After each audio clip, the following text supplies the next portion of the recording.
Jadi doktrin adalah pengajaran atau pemahaman, ya, atau the teaching of something, atau tentang sesuatu yang biasanya digunakan oleh negara, gereja, politikus, ilmu pengetahuan dan sebagainya. Itu penting. Nah, tapi dalam hal ini kita harus tahu bahwa doktrin itu dibuat oleh manusia. Ya. Kita harus bedakan mana doktrin buatan manusia, mana doktrin buatan Tuhan. Kalau doktrin buatan manusia, pasti ada positif, pasti ada negatif. Tapi buatan Tuhan selalu positif. Tidak pernah Tuhan melakukan segala sesuatu yang negatif. Gitu loh. Ya. Jadi, misalnya contoh yang tadi saya katakan, gereja, atau gereja, misalnya gereja Calvinis, satu lagi gereja Armenian. Berantem kalau ketemu. Ya. Satu doktrin, supaya doktrinnya satu gereja sama semua, Calvinis semua. Ya. Percaya yang namanya kita sudah dipilih, ya, sudah dipilih oleh Tuhan. Kalau saya tanya tentang pemilihan, nggak ada yang bisa jawab. Beneran nggak ada yang bisa jawab. Ya. Lalu tentang orang Armenia, bahwa keselamatan itu bukan hanya iman, tapi perbuatan. Ya. Ya, saya setuju dengan orang Armenia sebenarnya. Saya bukan orang Armenia. Orang pada bilang saya orang Armenia. Saya nggak punya denominasi. Saya nggak punya doktrin. Doktrin saya Tuhan. Doktrin saya firman Tuhan sendiri. Bukan nggak ada, banyak. Dia percaya bahwa Yesus adalah Tuhan, bahwa kita diselamatkan, ya. Itu sama lah. Yang penting gini, yang paling penting adalah bagaimana kita bisa selamat. Nomor satu, siapa yang menyelamatkan, nomor dua. Ya. Masalahnya, ini jadi masalah besarnya di kalangan Calvinis percaya yang namanya sekali selamat tetap selamat. Pernah dengar sekali selamat tetap selamat? Iya. Nah, dari situ yang ngajarin John Calvin. Ya. Ini mainan saya, Bu. Ya, saya argumentasi dengan Profesor Calvin saya. Ya. Wah, 30 halaman tuh. Hah? Apa standing point-nya, Pak? Sekali selamat Jadi, tetap selamat. sekali tetap selamat, jadi gini, keselamatan itu tidak bisa hilang. Menurut John Calvin. Nggak bisa hilang. Karena apa? Karena kasih karunia. Ya, karena kasih karunia. Karena by grace you are safe. Karena kasih karunia kamu diselamatkan. Jadi nggak bisa hilang. Kalau bisa hilang, berarti Tuhan nggak punya kasih karunia. Betul?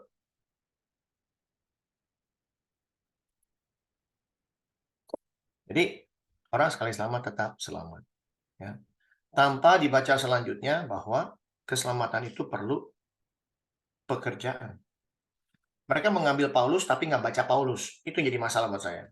Mereka mengambil doktrinnya Paulus, bukan doktrin, pengajarannya Paulus, tapi dia nggak baca bukunya Paulus. Jadi masalah. Bahkan, ini yang paling penting. Kerjakanlah keselamatanmu. Yes, kerjakanlah keselamatanmu. Ada di mana, Bu? Tolong. Filipi 2, 12, 16. Tetaplah kerjakan keselamatanmu. Ya. Jadi, banyak orang-orang Calvin mengajarkan sekali selamat tetap selamat, tapi tidak mau mengerjakan keselamatannya. Ya, dengan dalih we are saved by grace. Ya. By grace you are saved. Ya. Jadi ini jadi masalah, gitu loh. Mau pakai ayat yang membuat dirinya enak, tapi ayat yang menulis sama orangnya ngasih tahu caranya, dia nggak mau ikutin. Masalah nggak menurut Ibu?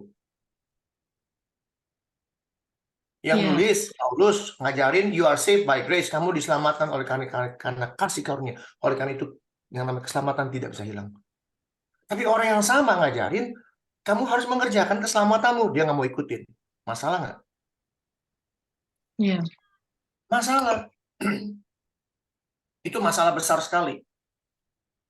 Ya. Nah, itu orang-orang Calvinis. Orang Calvinis pengajaran bagus, ya. Tapi mereka lupa siapa John Calvin. Calvinis itu kan pencetusnya namanya John Calvin. Ya. Saya kasih buku orang-orang yang apa namanya, yang mengidolakan John Calvin. Saya kasih buku tentang John. Jadi orang yang kalau nggak setuju dengan doktrinnya dia, karena waktu itu John Calvin sangat berpengaruh karena dia terpengaruh oleh si Martin Luther. Ya, ada 5 sola, 3 dari Martin, 2 dari Calvin.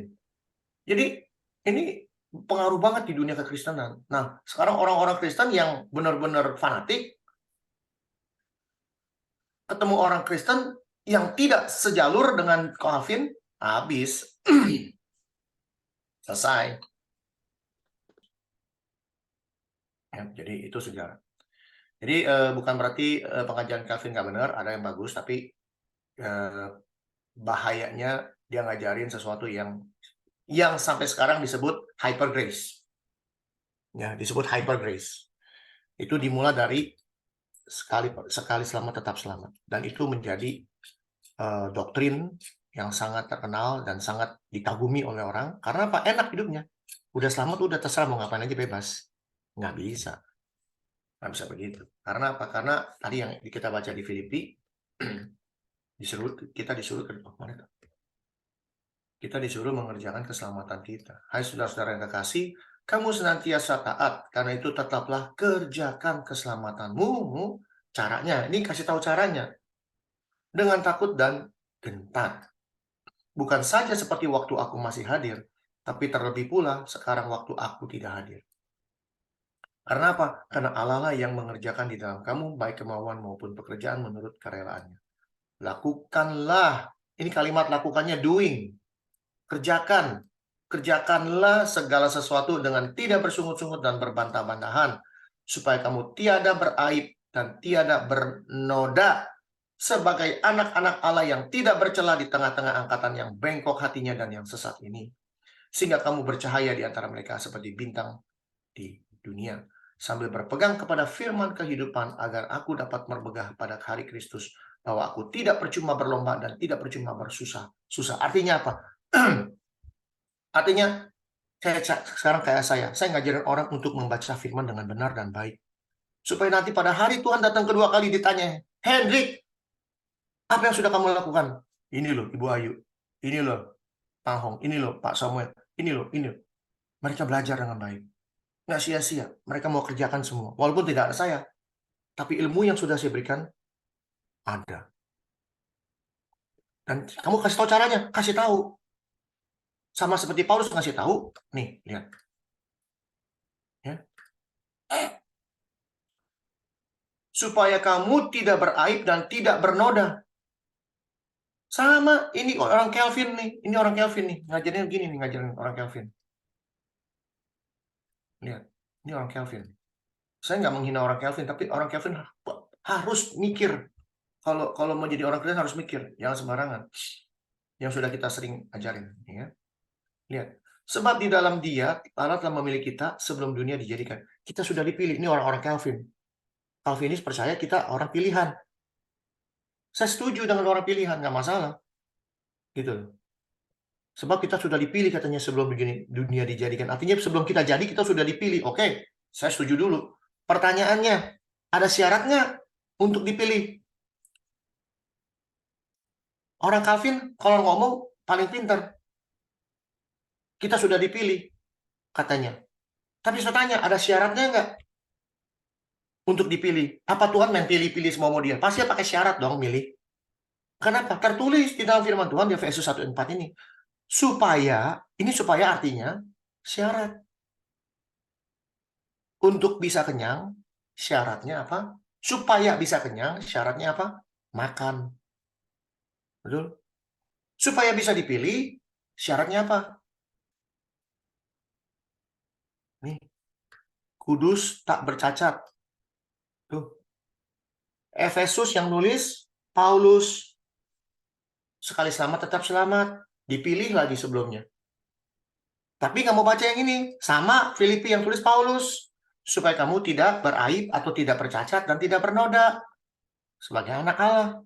Apa bedanya? Ya, ini yang terjadi. Petrus ngomong apa? Kita lihat 1 Petrus ya, kalau nggak salah. 1 Petrus 4 kalau nggak salah. Bukan.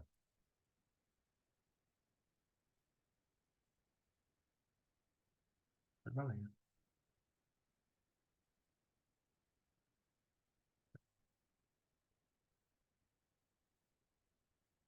Hari Tuhan. 2 Petrus 3. Ya, 14, 15. Sama seperti Paulus, saudara kita yang kekasih. Ini Pak Petrus sudah ngasih tahu. 2000 tahun yang lalu, Petrus ngasih tahu tentang tulisan Paulus. Ini orang jenius. Ya. Kenapa dibilang jenius? Karena dia menulis menurut hikmat yang dikaruniakan kepadanya. Siapa yang mengaruniakan hikmat itu? Allah sendiri, Tuhan sendiri yang memberi hikmat. Ya, jadi nggak sembarangan. Jadi bayangin aja dari semua Alkitab, dari kitab dari Perjanjian Baru, separuhnya miliknya si Paulus, separuhnya loh. 13 buku yang nulis Paulus. Nggak main-main. Tapi masalahnya dikasih tahu sama Petrus, hal ini dibuatnya dalam semua suratnya. Jadi Petrus ngasih tahu, ya ada saudara kita namanya Paulus, ya dia sudah nulis begitu banyak buku. Apabila ia berbicara tentang perkara-perkara ini, dalam surat-suratnya itu, dalam buku-bukunya itu, ada hal yang sulit atau sukar difahami. Udah dikasih tahu 2000 tahun yang lalu. Sebelum Martin Luther lahir, sebelum John Calvin lahir, sudah dikasih tahu. Bahkan 1500 tahun sebelum kelahiran si Calvin sama si Martin Luther. Udah dikasih tahu sama yang namanya Petrus, muridnya Kristus. Tulisannya Paulus nggak gampang dipahami. Sulit, sukar difahami. Sehingga orang-orang yang tidak memahaminya, ini masalah. Dan yang tidak teguh imannya, memutarbalikannya menjadi kebinasaan mereka sendiri. Pertanyaan, apakah Petrus menyalahkan Paulus? Apakah Petrus menyalahkan tulisan Paulus yang sulit? No. Siapa yang disalahin sama Petrus? Yang baca. Orang yang tidak paham, atau yang baca tapi nggak paham, yang baca tapi tidak teguh imannya, ini yang disalahin. Kasih tahu sama Petrus, hati-hati kamu bacanya si Paulus punya buku. Kalau kamu nggak paham dan iman kamu masih ya baru lahir baru kemarin, kamu memutarbalikannya menjadi kebinasaan mereka sendiri. Contohnya sekarang Calvin, sekali selamat tetap selamat. Dia pikir keselamatan nggak bisa hilang, bisa.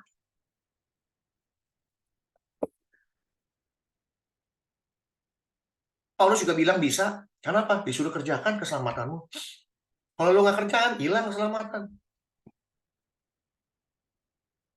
Diputar balik. Karena sembarangan. Bacanya sembarangan, mengartikan sembarangan. Udah klasik ini namanya. Bahkan dikatakan sama Petrus, bukan bukunya Paulus aja. Sama seperti yang juga mereka buat dengan tulisan-tulisan yang lain. Artinya apa? Semua buku dibaca nggak bener. Nah, buku tuh dibaca asal-asalan. Yang penting, oh ini bagus buat gua, ya udah gua ambil. Mau ngerti bukunya Paulus, baca semuanya. Mau ngerti bukunya Paulus, jadi Paulus. Baru bisa ngerti bukunya dia. Ya. Belum jadi Paulus, berani-beranian baca Paulus. Lalu berani bikin doktrin. Paulus adalah seorang yang membunuh orang-orang Kristen, memenjarakan orang-orang Kristen. Itu sebelumnya. Apa yang dilakukan Paulus? Kita lihat. Ya. Jangan malu-malu. Perbuatan daging, ini Galatia yang tulis Paulus, ya. Kita mesti ngerti siapa dia. Perbuatan daging telah nyata, yaitu ada 16. Ya. Kita baca 16 ini, lalu ada yang nyangkut nggak di diri kita? Ya, kalau nyangkut nggak usah takut, nggak usah malu, ngaku di depan Tuhan. Seperti Paulus ngaku. Kalau Paulus ngaku nggak tanggung-tanggung, bukan yang ngaku di depan Tuhan. Dia tulis dan dibaca 2000 tahun sampai hari ini kita baca. Percabulan, kecemaran, hawa nafsu, menyembah berhala, sihir, perseteruan, perselisihan, iri hati, amarah, penting diri sendiri, percideraan, roh pemecah, dengki, mabuk, pesta pora, dan sebagainya. Luar biasa. Nih Paulus. Tapi setelah dia bertemu Kristus di Damaskus dalam perjalanannya, apa yang terjadi? Apa yang terjadi? Dia ubah hidupnya, tetapi buah roh ialah. Tuh, berubah hidupnya. Yang ada 16 ini udah nggak ada lagi di hadapan dia. Yang ada apa? Bagaimana mungkin orang ini bisa menulis kasih kalau dia nggak punya kasih? Bagaimana orang ini bisa menulis sukacita kalau hidupnya tidak penuh sukacita? Bagaimana orang ini penuh dengan damai sejahtera kalau nggak ada damai di dalam hidup dia? Bagaimana orang ini bisa sabar, bisa murah hati, bisa baik, bisa setia, bisa lemah lembut, bisa menguasai dirinya? Kalau dia tidak melakukan ini semua, bagaimana dia bisa tulis? Dan dikatakan, ditambahkan sama dia, tidak ada hukum yang menentang hal-hal itu. Artinya apa? Ini manusia tahu tentang hukum. Bukan hanya dia mengerti tentang Tuhan, tapi hukum dunia dia tahu.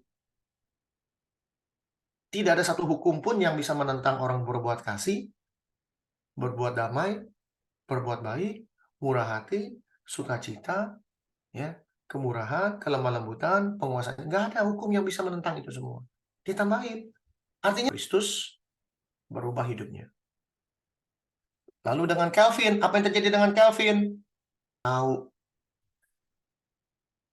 Udah dikasih tahu, bukunya Paulus sulit. Calvin kelihatannya pinter, tapi kacau. Kan gitu. Dan terjadi sampai hari ini. Orang Calvin sama orang Armenia berantem mulu kerjaannya.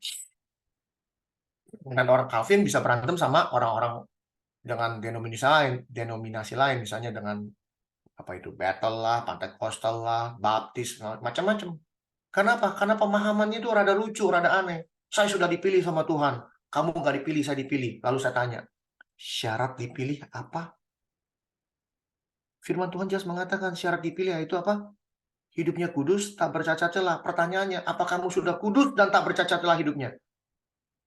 Belum. Jangan ngimpi sudah dipilih. Ya. Oh, entar dulu Pak. Kita sudah dipilih. Kenapa? Dipilih yang mana lagi? Ada lagi yang dipilih. Oke, kita lihat pilih katanya. Ini kasih lihat di Wahyu katanya. Oh. Dan semua orang yang diam di atas bumi akan menyembahnya, yaitu setiap orang yang namanya tidak tertulis sejak dunia dijadikan di dalam kitab kehidupan oleh dari anak domba yang telah disembelih. Tuh Pak. Jadi orang-orang yang nggak masuk surga tuh, lihat tuh, sudah dipilih Pak. Namanya tidak tertulis. Jadi jauh sebelum dunia dijadikan, nama kita sudah tidak tertulis di dalam kitab kehidupan. Wah, pusing saya baca ginian. Pertanyaannya, orang yang namanya tidak tertulis ini yang mana? Kan gitu pertanyaannya. Semua orang yang diam di atas bumi akan menyembahnya. Menyembah siapa? Tuh, menyembah naga itu. Jadi, apakah ini sebuah pemilihan? No. Bukan. Baca yang baik. Artinya, semua orang yang diam di atas bumi akan si setan, menyembah si naga. Yaitu, setiap orang yang namanya tidak tertulis. Kalau setiap orang yang menyembah setan, namanya tidak akan pernah tertulis. Tidak akan pernah tertulis di dalam kitab kehidupan. Saya tanya orang Kristen yang ada di sini. Di seluruh dunia. Ini live. Orang Kristen, saya tantang. Ya, jawab pertanyaan saya. Mungkinkah pelaku-pelaku kejahatan, penyembah-penyembah berhala, penyembah-penyembah setan, namanya tertulis di kitab kehidupan? Mungkin nggak? Kalau orang-orang yang masih berpikir sekali selamat tetap selamat, punya doktrin begitu, mikir-mikir dulu. Keselamatan itu harus dikerjakan, harus dipegangin, harus dijaga baik-baik. Yaitu dengan apa? Hidup kudus, tak bercacat celah di hadapan Tuhan. Bagaimana cara hidup tak kudus, tak bercacat celah? Jangan berbuat dosa lagi, kata Yohanes. Lanjut semua. Petrus ngomong, Paulus ngomong, sekarang Yohanes ngomong. Ya, Ini modal dengkul nih kita ya, nggak mau malu. Sikat aja semua. Setiap orang yang tetap berada di dalam Dia, di dalam Kristus, di dalam Bapa, tidak berbuat dosa lagi. Tuh yang ngasih tahu Yohanes. Bagaimana? Semua harus ada caranya. Jangan cuma ngomong tapi nggak kasih tahu caranya. Ya. Kita kalau sudah yakin kita diselamatkan, caranya bagaimana? Harus hidup kudus, tak bercacat celah. Bagaimana cara hidup kudus tak bercacat celah? Dikasih tahu sama Yohanes, tidak berbuat dosa lagi. Apa itu dosa? Melanggar hukumnya Allah. Di sini disebut dosa adalah melanggar hukumnya Tuhan. Apa hukumnya Tuhan? Buka Ulangan 5. Kita lihat Ulangan 5 ngomongnya apa.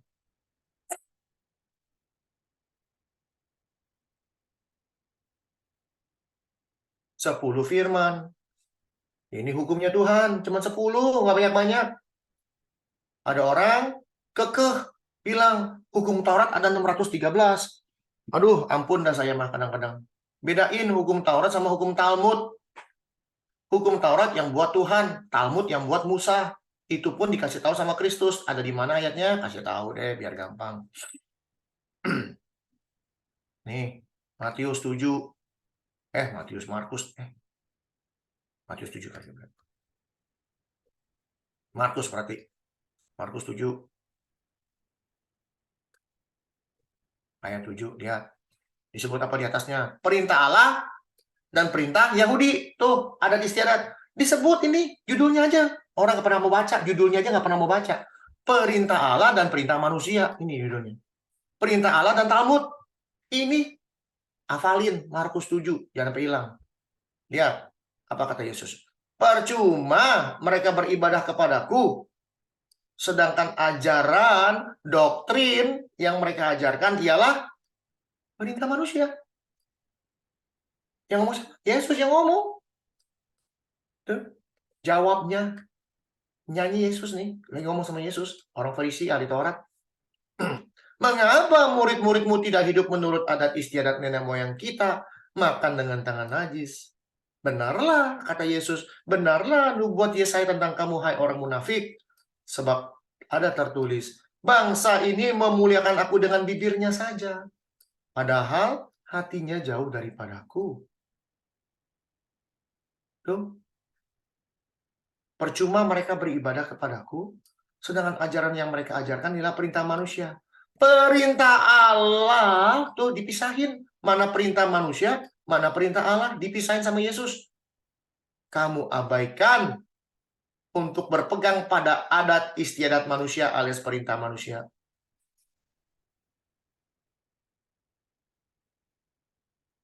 Ya. Jadi, sekali selamat tetap selamat. Ntar dulu. Harus hidup benar, kudus tak bercacat celah. Caranya gimana? Tidak berdosa lagi. Apa itu dosa? Dosa itu melanggar hukum Allah. Hukum Allah ada berapa? Ada 10. 10 tuh. Tadi tanya, coba kamu kasih tahu saya 10 hukum. Hafal nggak? Nggak hafal. Berani-beraninya bilang dipilih. 10 hukum Tuhan 10, cuma 10 nggak hafal. Punya pacar lebih dari 10 aja hafal namanya semua. Punya pacar. Betul nggak, Cek?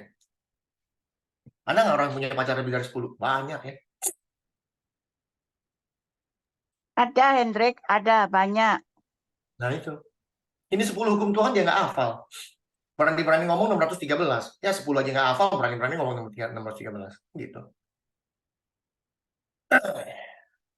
Emang bisa, Pak? Kita nggak melakukan hukum, kita bisa melakukan hukum Taurat. Saya bilang nggak bisa. Saya bilang nggak bisa. Yesus bisa, kenapa kita nggak bisa? Yesus adalah kegenapan hukum Taurat. Betul, karena dia Tuhan, Pak. Enak aja, dia bukan Tuhan, dia manusia. Di sini jangan sampai kaget ya. Saya mengatakan Tuhan itu manusia. Kenapa? Karena dia datang sebagai manusia. Dia yang adalah Tuhan datang sebagai manusia. Jangan pernah bilang, oh kita nggak bisa lakukan hukum Taurat. Alasan aja dong. Apa yang harus saya perbuat untuk memperoleh hidup yang kekal? Ini orang kaya nih, hebat. Ya udah anak muda, kaya, pemimpin lagi. Luar biasa. Jawab Yesus, apakah sebabnya engkau bertanya kepadaku tentang apa yang baik? Hanya satu yang baik. Tetapi jika engkau ingin masuk ke dalam hidup, jika engkau ingin masuk ke dalam hidup, jika engkau ingin memperoleh hidup yang kekal, jika engkau ingin masuk dalam hidup, turutilah segala perintah Allah. Bukan perintah manusia.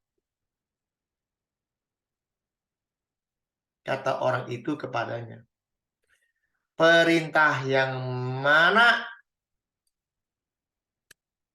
Tuh, ditantang sama orang kaya, pemuda, pemimpin. Nih, kata Yesus, jangan membunuh, jangan berzina, jangan mencuri, jangan mengucap saksi dusta, hormati ayah dan ibumu, dan kasihlah sesama manusia seperti dirimu sendiri. Apakah ini namanya hukum apa? Kalau bukan hukum Taurat, kalau bukan 10 hukum Tuhan yang disebut Tuhan Yesus ini, hukum apa lagi? Ya. Jangan bunuh 1, 2, 3, 4, 5, dan 6. Kasih, jangan bunuh, jangan zina, jangan curi, jangan berdosa, hormati ayah dan ibumu. Ini apa? Bedanya dengan hukum Taurat? Sama, perintah Allah. Ini perintah Allah yang disebut. Jangan sebut 613 orang itu. Semuanya itu sudah telah kuturuti, apalagi yang kurang. Wah Pak, kita hidup dalam dunia Pak. Siapa yang nggak pernah bohong? Nih, jangan mengucap saksi dosa. Ini orang nggak pernah dituruti ya. Orang ini nggak pernah bunuh. Itu orang kaya. Tapi ini enggak. Ini masih muda loh. Dan seorang pemimpin. Bapak ngomongnya sembarangan. Ya nggak percaya, baca sendiri aja. Nih, ada di sini nih ayatnya nih. Ada di Markus, ada di Lukas tuh. Dikasih tahu di sini di sini orang muda, tapi di Markus dan di Lukas dikasih tahu dia seorang pemimpin dan dia seorang kaya. Orang kaya, anak muda, dan pemimpin. Di sini disebut. Tinggal cari sendiri. Ya, jangan males, mesti belajar. Ya itu. Ini ada yang bisa ngerjain. Bukan Yesus doang yang kerjain, ini orang kerjain. Cuman Yesus bilang begini, jika engkau hendak sempurna, Yesus dia pikir dengan sudah menjalankan dengan bunuh jangan zina dia sudah sempurna. Belum. Kalau engkau hendak sempurna, pergi dan jualah segala milikmu. Berikan kepada orang miskin, maka engkau akan beroleh harta di surga. Kemudian datanglah kemari dan ikutlah aku. Tuh. Artinya apa? Lu ikutin dulu perintah Allah. Kalau sudah mengikuti perintah Allah, ikutlah aku. Sesuai nggak dengan Wahyu? Sesuai banget. Lihat Wahyu ngomong apa. Yang ngomong siapa Wahyu? Yang ngomong Yesus sendiri. Nih, lihat. Yang penting di sini ialah ketekunan orang kudus. Nomor 1, yang menuruti perintah Allah, iman kepada Yesus. Turutilah perintah Allah dan ikutlah aku. Tuh, sama. Ya. Sama. Ini kalau ngomong begini, ayatnya kemana-mana, kemana ke sini. Tadi bilang, wah Bapak nih ngomong comot-comotan nih. Kucomot-kuculogi. Ya, terserah deh, mau bilang kucomot-kulogi ke, kucocok-kulogi ke, terserah deh. Kalau dibilang saya tukang comot, saya mau tahu nggak? Raja dari segala raja tukang comot. Raja dari segala tukang cocok-cocokin. Namanya Tuhan Yesus Kristus. Yesus. Namanya Yesus Kristus, betul. Nih, kasih lihat. Nih. Ada tertulis. Ya, ada tertulis. Sebab ada tertulis. Nyomot nih, nyomot buku ya saya. Yesus yang ngomong. Ada tertulis. Benar. Nubuat Yesaya tentang kamu. Sebab ada tertulis. Dia comot. Cocok-cocokin nih orang. Enak aja. Saya memberitahu firman Tuhan yang ada di dalam firman Tuhan. Bukan cocok-cocokin. Ngasih tahu ada firman ngomong begini buat kamu. Supaya apa? Kamu berubah. Pola pikir berubah. Jangan kerdil. Pengetahuan akan firman Tuhan harus berkembang. Oke. Terima kasih buat waktunya. Saya serahkan kepada Ibu Ayu dan juga saya serahkan kepada Pak Freddy ya. Selanjutnya saya akan terus ya, saya akan ganti pindah handphone. Network nggak mungkin benang merah bisa putus yang namanya firman Tuhan.